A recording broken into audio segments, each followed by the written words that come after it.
Miss Deborah from University of Maryland. My name is Arnetta, and I'm interviewing with her for fame in my 1 minute of fame to talk about respiratory therapy. So in her taking me around, I got a chance to look at the simulation room. I got a chance to look at the equipment. I've had a great time. A plethora of information. So I wanted to ask you was, is there growth here in University of Maryland? Yes, there is for our staff. So we have when you first come in, RCP1, you graduate to RCP2 when you survive your first year and you get your RRT, and then after that, once you start getting involved, you can be an RCP3. Your take on PRNs when you're a newbie, when you first become an RRT? I highly don't recommend that. Okay. When you first start, when you go through the programs are designed to help you be safe, right? They're designed to help you, take the knowledge that you have, the basics of, lungs, physiology, machines, all that stuff, and give you some practice and give you the basic practice sometimes. We don't take people as PRN unless they've had 2 years experience. Okay. But it's wise to do it that way because when you think about RRT, when you first began RRT, and now when you get up in the morning, well, after you've had your coffee and donut or whatever, when you come in here, do you still have that sense of love about what you do, or has it changed any? It hasn't changed. I love it.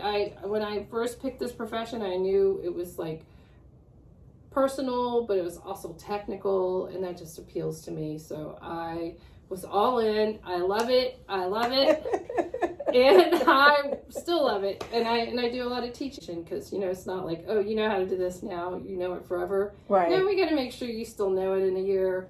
Yeah, is that what the simulations are about, to make sure you still know it?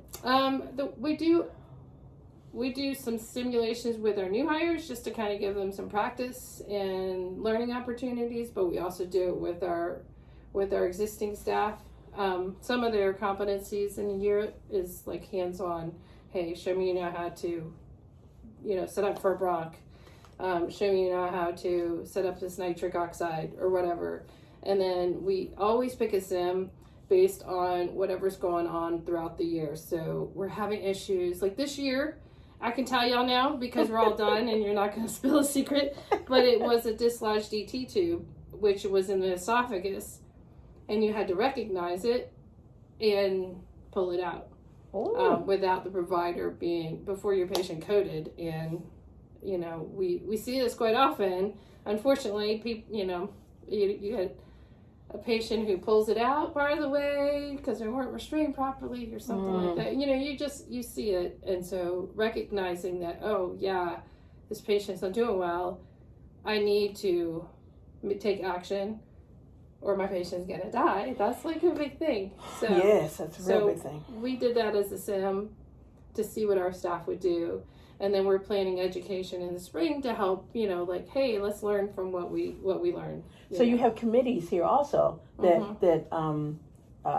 new RRTs and RRTs in general can participate in. Yeah. Okay, and your stepping ladder.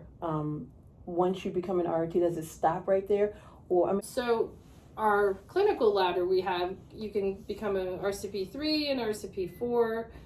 To do that, you would have to have an advanced credential and at least a certain amount of time here.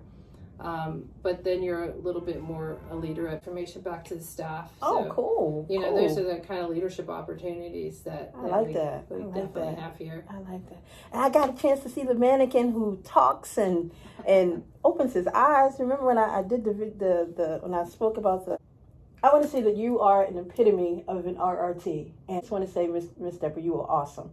You are awesome. I'll always be an RT. That's one thing I Professor Nolan knew that when giving us these videos to watch, that it would intrigue and bring out so much, and you just confirming it. Oh my goodness. I told you what we are. We're Batman. We're Batman. We come in, we save the day, and we leave, and nobody knows who we are. Right? It's kind of sad. We need you. Bye.